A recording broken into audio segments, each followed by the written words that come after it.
아멘.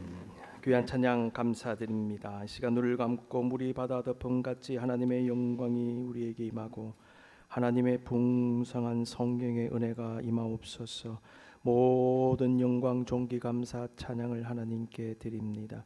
세상에 가득하신 주의 성령님이여 임하여 주시고 하나님 홀로 영광 받아 주옵소서. 그 영광 가운데 주의 말씀을 깨닫기를 원합니다. 성령의 기름을 부어 주시옵소서. 감화 감동하여 주옵소서. 부족한 종의 온 존재를 하나님이 인도하여 주시옵소서. 주님만 나타나옵소서. 예수님의 이름으로 기도드립니다. 아멘. 하나님 앞에 신실했던 아버지 다윗의 신앙을 그대로 물려받은 솔로몬, 하나님 마음에 합당한 사람으로 잘 자라났습니다. 하나님은 솔로몬이 구한 듣는 마음과 함께 구하지도 않았던 엄청난 복과 은혜를 그에게 부어 주셨습니다. 그래서 솔로몬은 역사상 전무후무한 지혜의 왕, 부귀영화의 왕이 되었습니다. 왕상 4장 29절 이하의 말씀을 보시면 지혜 왕 솔로몬을 다음과 같이 묘사합니다. 하나님이 솔로몬에게 지혜와 총명을 심히 많이 주시고 또 넓은 마음을 주시되 바닷가의 모래같이 하시니 그가 잠언 3000가지를 말하였고 그의 노래는 1005편이며 그가 또 초목에 대하여 말하되 레바논의 백향목으로부터 담에 나는 우슬쪽까지 하고 그가 또 짐승과 새와 기어다니는 곳과 물고기에 대하여 말한지라. 사람이 솔로몬의 지혜를 들으러 왔으니 이는 그의 지혜의 소문을 들은 천하 모든 왕들이 보낸 자들이었더라. 잠언이면 잠언, 노래면 노래, 식물이면 식물, 동물이면 동물, 모르는 게 없었어요. 왕상 10장 23절 이하를 보시면 솔로몬이 가진 지혜와 함께 부귀와 영화의 모습도 기록되어져 있습니다. 솔로몬 왕의 재산과 지혜가 세상의 그 어떤 왕보다 큰지라. 온 세상 사람들이 다 하나님께서 솔로몬의 마음에 주신 지혜를 들으며 그의 얼굴을 보기 원하며 그들이 각기 예물을 가지고 왔으니 곧 은그릇과 금그릇과 의복과 갑옷과 향품과 말과 노새라 해마다 그리하였더라. 부가 계속 증식되는 것입니다. 솔로몬이 병거와 마병을 모으매 병거가 1400대요 마병이 12,000명이나 병거성에도 두고 예루살렘 왕에게도 두었으며 군사력이 엄청나게 커진 것입니다. 여러분, 우리나라도 지금 K방산 그러는데요, 세계적 수준 탑 레벨 올라갔죠. 세계 각국에서 한국산 이 무기를 구입하기 위해서 줄 서고 있는 거 여러분 아실 것입니다. 여러분, 방산은요 국력을 대변하는 것입니다. 국력이 뒷받침되지 않으면 방위 산업이 발달할 수가 없어요. 한국이 그 정도로 올라온 것입니다. 그런데 솔로몬 보니까 솔로몬 당시도 마찬가지입니다. 군사력이 막강했습니다. 왕이 예루살렘에서 은을 돌같이 흔하게 하고 박향목을 평지에 뽕나무같이 많게 하였더라. 솔로몬의 말들은 애굽에서 들여왔으니 왕의 상인들이 값주고 산 것이며 애굽에서 들여온 병거는 한 대에 은 600세겔이요 말은 한 필에 150세겔이라. 이와 같이 헷사람의 모든 왕과 아람 왕들에게 그것들을 되팔기도 하였더라. 이런 기록들, 솔로몬은 영적으로 뿐만 아니라 육적으로도 이 세상 그 어느 누구보다 뛰어난 엄청난 복을 누리는 복의 사람이 되었습니다. 그런데 그러한 솔로몬이 너무나 안타깝게도 변질되기 시작합니다. 그의 노년에는 노골적인 우상 숭배에 빠져 하나님의 근심을 넘어 진노를 사게 되었습니다. 오늘 본문 왕상 11장 9절 10절은 솔로몬의 문제의 전곡을 찌르고 있습니다. 솔로몬이 마음을 돌려 이스라엘의 하나님 여호와를 떠남으로, 이 문장을 잘 보십시오. 솔로몬이 마음을 돌려 이스라엘의 하나님 여호와를 떠남으로 여호와께서 그에게 진노하시니라. 여호와께서 일찍이 2번이나 그에게 나타나시고 이 일에 대하여 명령하사 다른 신을 따르지 말라 하셨으나 그가 여호와의 명령을 지키지 않았으므로. 솔로몬이 마음을 돌려, 솔로몬의 변질을 굉장히 잘 묘사해 주고 있습니다. 돌려라고 번역된 히브리 말 나타라는 단어를 보니까요, 손을 펴다, 내밀다, 기울이다, 피하다, 구부리다 등의 의미를 가지고 있어요. 손을 펴거나 내민다는 것은 도움을 요청하는 것입니다. 기울이고 피하는 것은 어떤 대상을 의지하는 것을 연상하게 합니다. 그래서 솔로몬이 마음을 돌려라고 한 이 표면적인 이것만 보면 그냥 마음이 바뀌었구나 그 정도로 이해하게 되지만은 원문을 보면 더 깊이 있는 의미와 뜻을 발견하게 되는 것입니다. 그러므로 사실은 원문을 보고 번역본을 보는 게 맞습니다. 돌려라는 말 속에 펴다는 말도 있고 내밀다는 말도 있고 기울다는 말도 있고 피하다는 말도 있다. 그러면 누구한테 손을 폈냐? 누구한테 손을 내밀었냐? 누구한테 기울였냐? 누구한테 피했느냐? 우상이라는 것입니다. 돌려라는 말은 구부리다라는 원어적 의미도 있는 것으로 보아 이 표현은 솔로몬의 마음이 우상에게로 구부러졌다, 휘어졌다 이렇게 볼 수 있겠지요. 하나님을 향한 순전한 마음이 변질된 것입니다. 하나님으로부터 마음이 돌아서서 떠난 것입니다. 그가 여호와의 명령을 지키지 않았으므로라는 말씀도 나옵니다. 마음이 바뀐 솔로몬이 가진 또 한 가지 문제, 그가 하나님의 명령을 지키지 않았다는 것입니다. 9절 10절을 다시 봅니다. 여호와께서 일찍이 2번이나 그에게 나타나시고 이 일에 대하여 명령하사 다른 신을 따르지 말라 하셨으나 그가 여호와의 명령을 지키지 않았으므로. 하나님께서 2번이나 나타나셨다는 말씀 무슨 말씀입니까? 언제 나타나셨습니까? 솔로몬이 1000번제를 드린 후에 꿈에 처음 나타나셨죠. 왕상 3장. 그 다음에 솔로몬이 성전 건축을 마친 후에 다시 꿈에 나타나십니다. 왕상 9장. 이 2번입니다. 그런데 왕상 6장에 보시면 11에서 13절에도 성전 건축을 진행 중인 솔로몬에게 하나님 말씀이 임한 기록이 나와요. 이것은 무엇입니까? 이때 말씀은 하나님께서 솔로몬에게 꿈 등을 통해 직접 임하셔서 하신 말씀이 아니라 선지자를 통해 하신 말씀으로 이해하게 됩니다. 그러므로 주님께서 직접 나타나셔서 하신 말씀은 3장과 9장 2번으로 볼 수 있다는 것이지요. 솔로몬에게 2번이나 직접 임재하셔서 말씀하신 하나님의 메시지의 핵심은 솔로몬이 다윗과 같이 하나님의 법도와 명령을 지켜야 한다는 것이었습니다. 자, 말씀을 가지고 한번 확인해 봅니다. 왕상 3장 14절 다 같이 읽습니다. 시작. 내가 만일 내 아버지 다윗의 내가 또 내 날을 길게 하리라. 법도를 지키면 복을 받으리라.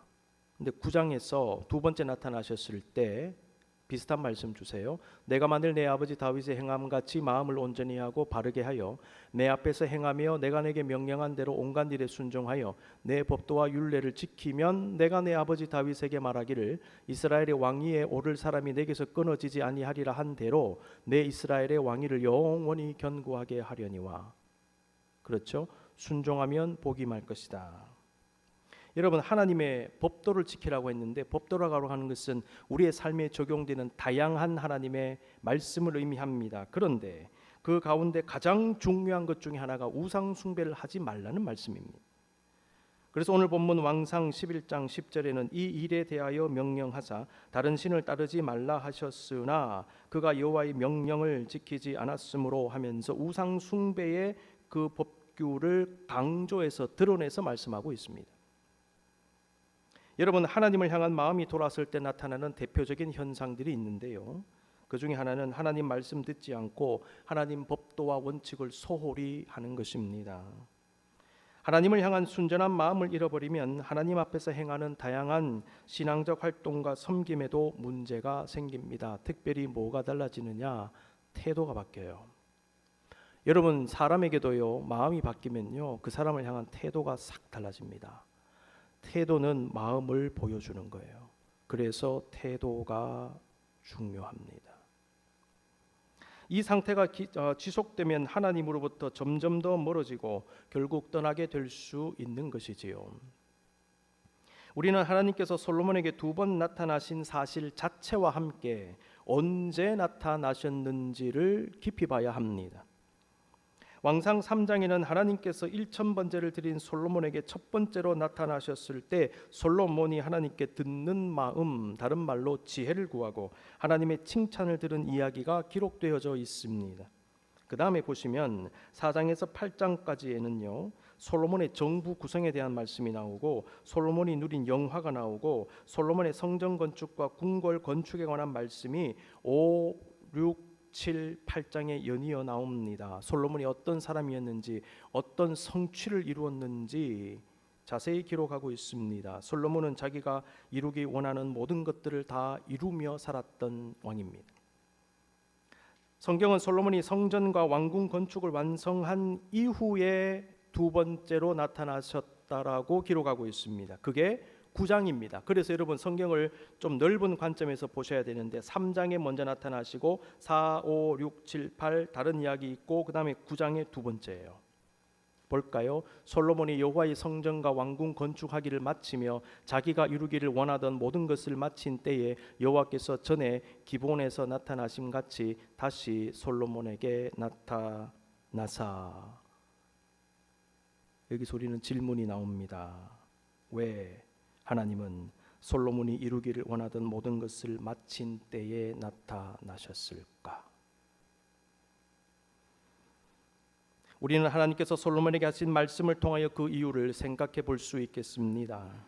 하나님은 왕상 9장 2절 말씀에서 솔로몬의 기도를 들으시고 성전을 거룩하게 구별하여 하나님의 이름을 영원히 그 성전에 두시며 하나님의 눈길과 마음이 항상 거기에 있게 하겠다 하신 후에 다윗처럼 하나님의 길로 행하며 하나님의 법도와 명령을 지키면 복을 받는다는 말씀을 주셨는데, 제가 말씀드린 대로 3장에서 처음에 나타나셨을 때 하신 말씀과 동일한 말씀을 주십니다. 그런데 하나님은 두 번째 나타나셨을 때에는 첫 번째 나타나셨을 때 하지 않으신 말씀을 갑자기 주십니다.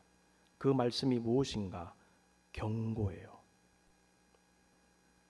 9장 6절 7절 만일 너희나 너희의 자손이 아주 돌아서서 나를 따르지 아니하며 내가 너희 앞에 둔 나의 계명과 법도를 지키지 아니하고 가서 다른 신을 섬겨 그것을 경배하면 내가 이스라엘을 내가 그들에게 준 땅에서 끊어버릴 것이요 내 이름을 위하여 내가 거룩하게 구별한 이 성전이라도 내 앞에서 던져버리리니 이스라엘은 모든 민족 가운데서 속담거리와 이야기거리가 될 것이며. 성전 봉헌했지 않습니까? 그런데 불순종하면 이 성전 내가 버린다.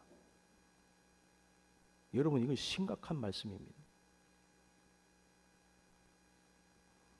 하나님은 왜 처음 임재하셨을 때 주시지 않은 경고의 말씀을 두 번째 임재하셨을 때 주셨을까요? 경고를 처음에 하셨을 수도 있지 않습니까?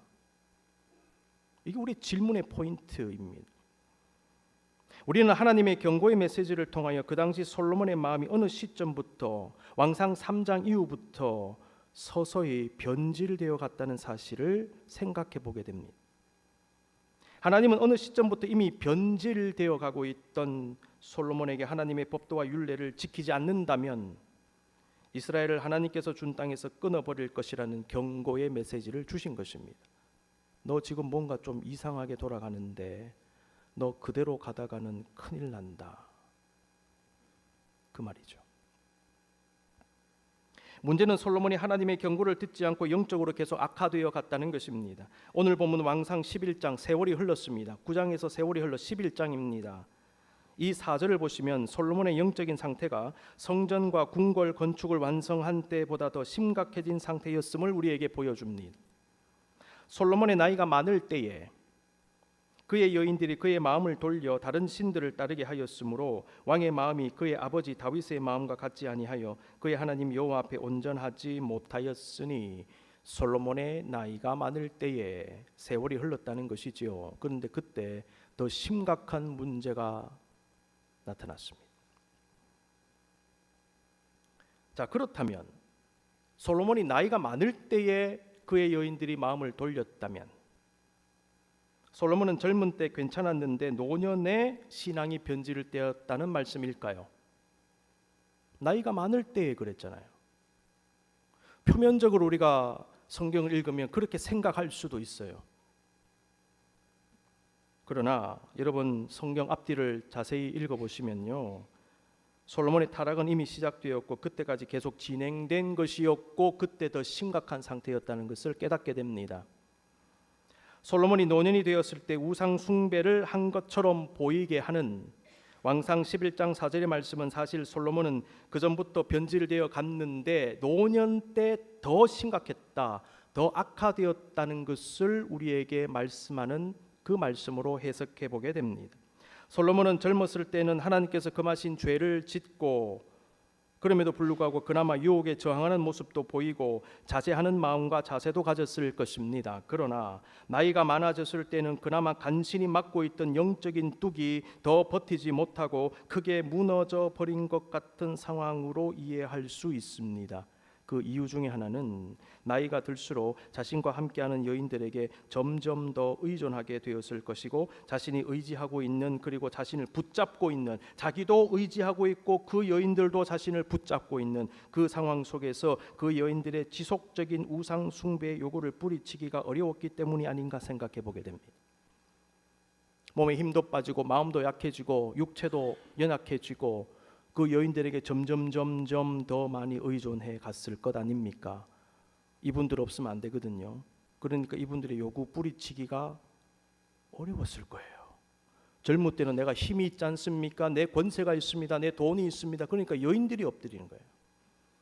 그러니까 내가 유혹에 저항할 수 있어요. 그런데 늙으면요, 의존이 더 많아지거든요. 그때 여보, 하나님만 예배하지 말고 우리 산당 가서 예배 좀 같이 하자. 전에 한 번 갔으니까 2번 정도 하자, 3번 정도 하자. 무너지기 시작하는 거예요. 솔로몬의 나이가 많을 때에라는 말은 솔로몬의 육체와 영혼과 마음이, 그의 신앙과 영성이 노쇠하고 연약해진 상태를 나타낸다고 보여집니다. 솔로몬은 죄악에 대한 저항력을 현저히 상실했던 것입니다. 오늘 본문은 갑자기 우상 숭배했다는 말을 한 게 아니라 지속적으로 진행되었는데 그때 더 심각해졌다는 것을 말하는 것으로 보여집니다. 오늘 본문 왕상 11장을 보시면 솔로몬의 무너짐이 더 가속화되어 갔음을 미세한 표현의 차이로도 드러내고 있음을 발견하게 됩니다. 학자들은 왕상 11장 2절과 4절과 9절을 비교하면서 표현의 차이를 지적했습니다. 자, 왕상 11장 2절과 4절을 한번 보실 수 있기를 바랍니다. 2절 한번 읽어보시기 바랍니다. 시작. 여호와께서 일찍이 너희는 그들과 서로 통혼하지 말며 그들도 너희와 서로 통혼하게 하지 말라. 그들이 반드시 너희의 마음을 돌려 그들의 신들을 따르게 하리라 하였으나 솔로몬이 그들을 사랑하였더라. 줄친데 보세요. 그들이 반드시 너희의 마음을 돌려 그들의 신들을 따르게 하리라. 그들이 주어 보시고 따르게 하리라. 그들이 적극적인 행동을 하는 것으로 나와 있죠. 4절, 솔로몬의 나이가 많을 때에 그의 여인들이, 주어를 보세요, 그의 마음을 돌려 다른 신들을 따르게 하였으므로 왕의 마음이 그의 아버지 다윗의 마음과 같지 아니하여 그의 하나님 여호와 앞에 온전하지 못하였으니. 여러분 잘 보시기 바랍니다. 적극성을 띈 게 이방 여인들이고 솔로몬은 수동적으로 따라가는 모습이 나와요.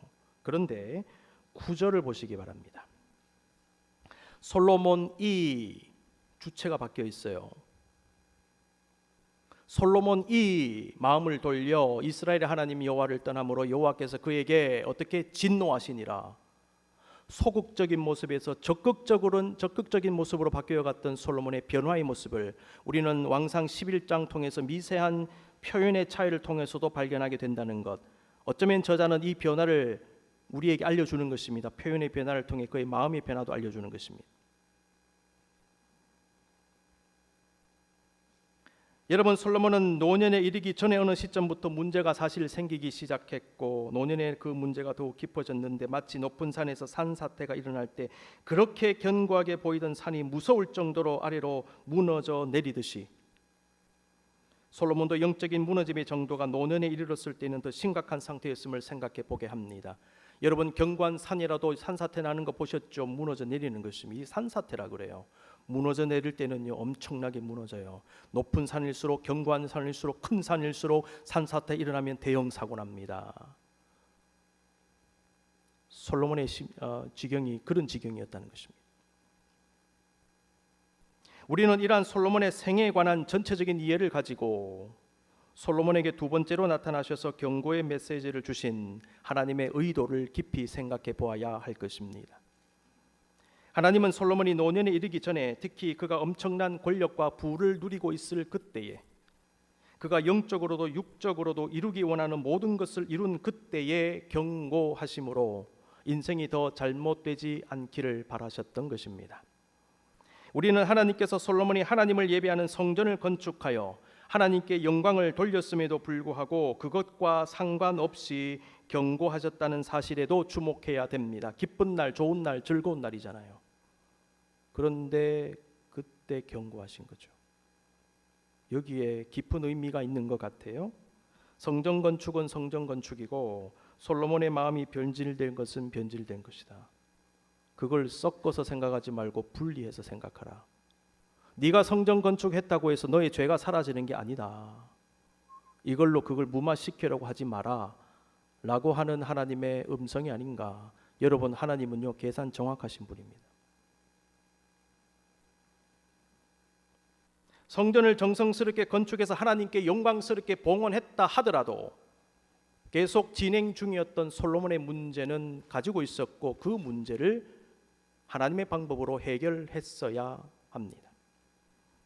성도는 자신의 죄의 문제를 어떤 선행이나 섬김이나 봉사나 공로로 해결할 수 없음을 분명히 알아야 합니다. 죄의 문제 해결은 오직 성령님의 은혜 가운데 상한 심령으로 진심으로 회개할 때 가능합니다.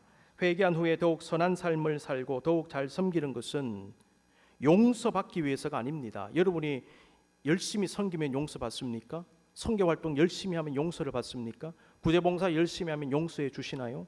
여러분의 공로에 의해서 용서를 받는 것입니까? 그렇지 않습니다. 오직 성령의 은혜 가운데 예수님의 피를 통해서 용서받는 것이죠. 진정으로 회개할 때에. 그렇다면 잘 섬기는 것은 무엇인가? 회개한 자로서 변화된 삶으로서 섬기는 것입니다. 우리는 이 관계를 잘 알아야 합니다. 아울러 회개한 사람은 다시는 동일한 죄를 반복하지 않기 위해 애써야 합니다. 죄와 관련된 것들은 뿌리까지 뽑는 노력이 필요합니다. 그러므로 참된 회개는 말로 끝나지 않습니다. 심령의 온전한 변화와 함께 삶의 변화가 수반되어야 하는 것입니다. 그래서 이스라엘 백성들이 광야에서 범죄했을 때에 가지고 있는 단장품까지 다 빼라 그랬잖아요. 단장품 그거 가지고 우상 만들었거든요. 근본적으로 바뀌라는 것이죠. 이게 회개입니다. 하나님은 솔로몬에게 경고하심으로 그가 행하는 잘못을 중단하고 병들어가는 마음을 근본적으로 회개하기를 원하셨습니다. 그가 아무리 휘황찬란한 성전을 봉헌했다 하더라도. 그래서 우리는 선택하게 하시는 하나님의 모습을 보게 됩니다. 하나님께서 솔로몬에게 두 번째로 나타나셔서 말씀에 순종할 때 받는 복과 함께 말씀에 순종하지 않을 때 심판받을 것이라는 경고의 말씀을 같이 주신 것이 무엇인가, 무슨 의미인가? 결국 하나님은 선택하기를 원하셨구나라는 것이죠. 네가 옳은 길을 선택해야 되지 않겠느냐? 이방인들에게 둘러싸여 초심을 잃었는데 네가 나를 제대로 선택해야 되지 않겠느냐? 너 어떤 길을 선택할 것이냐? 저주의 길을 선택할 것이냐? 복의 길을 선택할 것이냐? 성전 건축을 마친 솔로몬은 영광과 감사와 찬양과 기쁨의 순간을 맞이했습니다. 그런데 영적으로 보시면 중대한 선택의 순간을 맞이하고 선택의 기로에 서게 된 것입니다. 그 선택은 하나님을 따를 것인가, 세속을 따를 것인가, 죄를 따를 것인가 였습니다. 솔로몬에게 그 순간은 매우 긴장되는 순간, 인생의 성패를 결정하는 중요한 순간이 되었습니다. 우리도 살면서 성취와 성공과 기쁨의 순간을 경험하지만 때때로 그 순간은 영적인 도전과 선택과 결정의 순간일 수도 있음을 아셔야 합니다. 실패하고 망가지고 좀 무너졌을 때도 마찬가지 중요한 선택의 기로에 선 것입니다. 그래서 여러분 표면적인 것만 보지 마시고 육적인 것만 보지 마시고 언제나 영적으로 보셔야 돼요. 왕상 9장 1절을 보면 솔로몬이 원하는 모든 것을 마쳤다라고 말씀하고 있지요.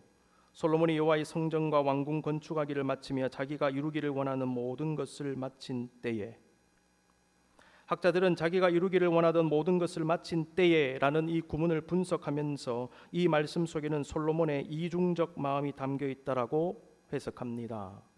다시 말해서 솔로몬은 하나님의 성전과 자신의 궁궐 짓는 것을 엄청나게 기뻐하고 선한 의미에서, 긍정적 의미에서 갈망을 가졌어요. 하나님의 영광을 드러내는 이 성전 건축하는 거 얼마나 좋은 일이냐. 거룩한 갈망, 좋은 것이지요. 긍정적인 갈망이지요. 그런데 한편으로는요, 그 모든 성취를 위한 부정적인 의미의 육신적 갈망과 애착을 가졌다는 것입니다. 이 두 갈망이 공존하고 있었지 않겠는가 생각해봐요. 여러분, 사람의 마음은 갈망이 없을 수가 있는데 긍정적 그리고 선한 갈망이 있고 부정적 악한 갈망이 같이 엮여 있습니다. 근데 어느 게 더 활성화되고 어느 게 더 앞서느냐가 중요한 포인트예요. 이러한 부정적 의미의 갈망과 욕심은 자칫 그로 하여금 하나님을 향한 순전한 마음을 잃어버리게 하고 본질보다는 비본질적인 것을 더 우선시하는 문제에 빠지게 할 수도 있는 것이지요. 예를 들면 하나님께 예배를 드리고 영광을 올려드리기 위해서 성전 짓는 것은 너무나 좋은 일이지만은 자칫 성전에서 드리는 예배와 하나님을 섬기는 신앙보다는 화려하고 대단하게 세워진 건물로서의 성전 자체의 매료를 느끼고 자신의 힘과 업적을 과시하고 교만해지는 문제가 생길 수도 있는 것입니다. 대형교회 목사님은 대기업의 회장이고 소형교회 목사님은 중소기업의 혹은 소형 비즈니스의 회장입니까? 사장입니까? 그렇지 않지 않습니까? 그런데 세속적인 아이디어가 계속 그렇게 몰아가는 것이죠. 마치 그렇게 하면 성공한 것처럼, 그렇지 못하면 실패한 것처럼 세상적 기준, 세속적 기준이 되는 것입니다. 그런 의미에서 솔로몬이 가진 한편의 다른 종류의 갈망은 그로 하여금 그러한 인간적 성취의 매료가 되게 할 수도 있었겠다라는 것이죠. 여러분, 그러므로 우리가 무엇을 구할 때 항상 조심해야 합니다. 여러분, 구하시는 것이 있으시지요? 구할 때 조심해야 합니다. 왠 줄 아십니까? 자칫하면 우리가 구하는 그것 때문에 하나님과 멀어져요. 그것을 주신 하나님이 아니라 그것 자체가 목적이 될 수 있고 그것을 숭배하게 될 수도 있습니다. 성전 건축 하나님 주시옵소서 감사합니다 찬양하고 하나님께서 기도하고 하나님께서 응답해 주셨는데 성전 자체를 그냥 숭배하는 거예요. 이런 의미에서 자기가 이루기를 원하던 모든 것을 마친 때에 라는 왕상 9장 1절의 말씀은 솔로몬의 마음에 거룩한 갈망과 함께 죄를 지을 수 있는 세속적 갈망이 섞여 있었음을 생각해 보게 합니다. 그러한 두 가지 종류의 갈망이 섞여 있는 그 상태는요, 솔로몬이 양쪽 가운데에서 위험한 줄타기를 하고 있었음을 보여줍니다.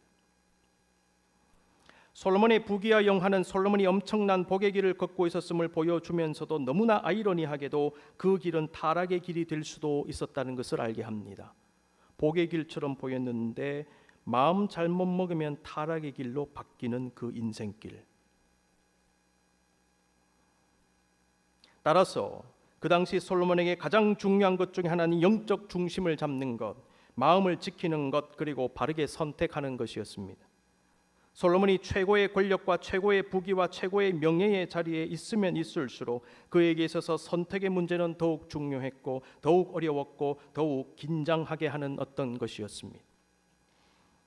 하나님은 왕상 9장에서 솔로몬이 원하는 모든 것을 이룬 바로 그때에 그에게 복의 길과 함께 저주의 길을 같이 제시하시고 경고하심으로 바르게 선택할 수 있는 기회를 주신 것입니다. 하나님은 저와 여러분에게도 축복과 격려의 말씀과 함께 경고의 말씀도 주십니다. 여러분 때때로 그 경고를 깊이 생각하고 성찰하고 받으시고 실천하셔야 돼요. 주님은 우리에게도 선택하라 하십니다. 우리 앞에도 주님의 길과 죄악된 세속의 길이 놓여 있어요. 우리 앞에도 하나님의 말씀에 순종함으로 걸어가는 복의 길이 있고 불순종함으로 걸어가는 저주의 길이 놓여 있습니다. 언뜻 보기에는 구분이 안 될 수가 있어요. 그래서 영적으로 봐야 됩니다. 이 길이 저주의 길인가, 이 길이 복의 길인가.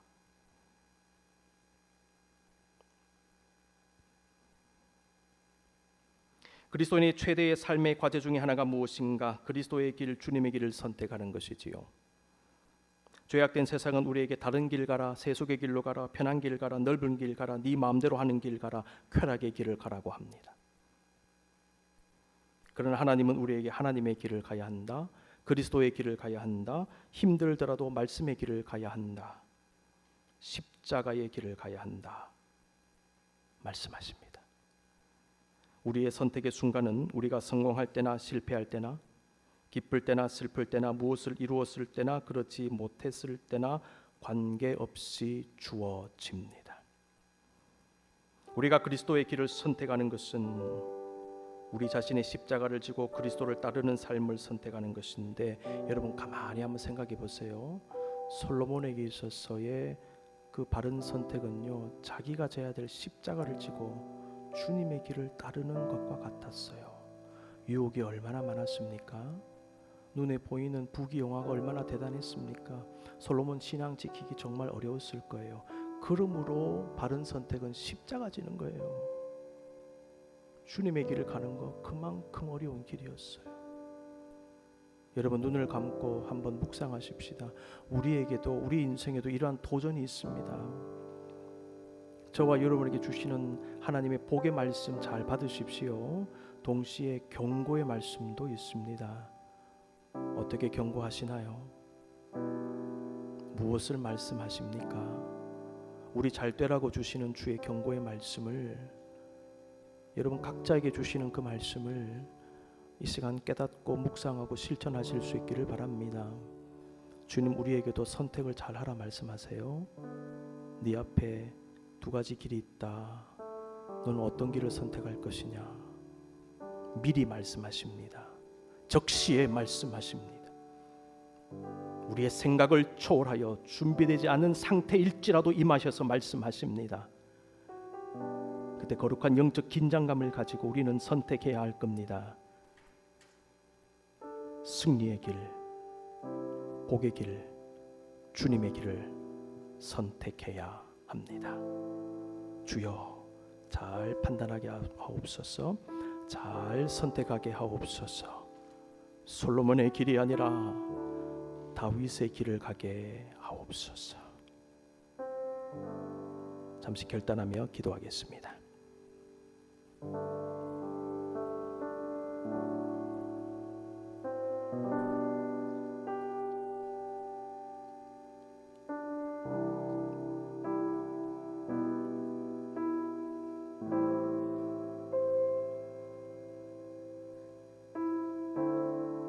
여러분 영적으로 여러분의 인생길을 바라보십시오.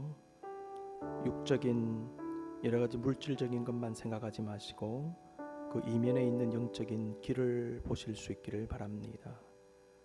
우리에게 주시는 경고의 말씀, 가르침의 말씀, 깨달음의 말씀들, 그리고 선택하라는 말씀을 가슴에 새기고, 주여 어렵고 힘들지만 주님의 길, 십자가의 길, 저의 십자가를 지고 가는 그 길, 예수님 따르는 길, 그 길 가게 하옵소서.